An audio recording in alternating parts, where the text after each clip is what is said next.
Yeah, before I get too desperate, I just want to kind of look at why I'm doing this and why I even said that.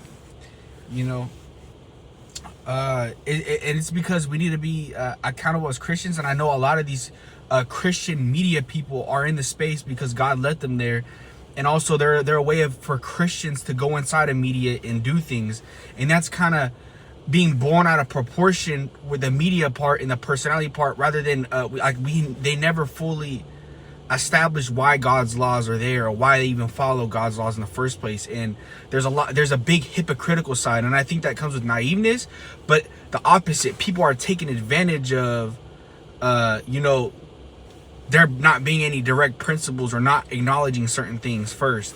And so you cannot use something against them because they could be like, oh, I don't know this, when they kind of do, right? And then they're not acknowledging that because we're supposedly in a political space, which there's a political side of this Christian media thing, and a lot of Christian women follow these things, and we could get incited into a mob mentality going against righteousness instead of being a portion of the body of Christ, who are honestly, because we're all supposed to be one church. There's different sections of the church, but there could be like one section of the church that specifically follows these influencers and stuff, and it could get dangerous when you're led astray by hard times or this or that.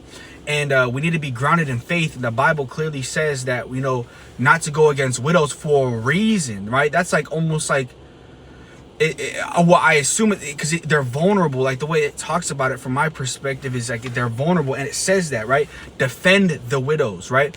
And if you don't defend a widow, that means if there's attack and a slanderous voice going against them or this or that, that's an attack, right? Defending them would be counter attacking that thing. So you'd actually have to address that thing literally. If you don't address it, you're not defending widows. And it warns about us being destroyed, or God coming against and withdrawing from us and doing wicked and letting this wicked thing happen because we're not repenting from that. And he gives us time, right? He gives us time and mercy.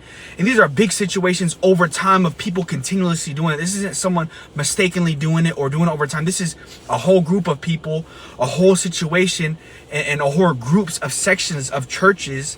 Even Jesus in Revelations comes out and speaks against churches in this time for tolerating certain things and doing some things right, but going against things, being hypocritical, right? They're being so prideful that they're blind and they're not seeing that they're doing those things themselves. Candace Owens is very hypocritical, right? She's coming against a mob while trying to do the same thing that she's calling out Israel for, right? The same things that causes her to sin are the same thing that causes them to sin. Yet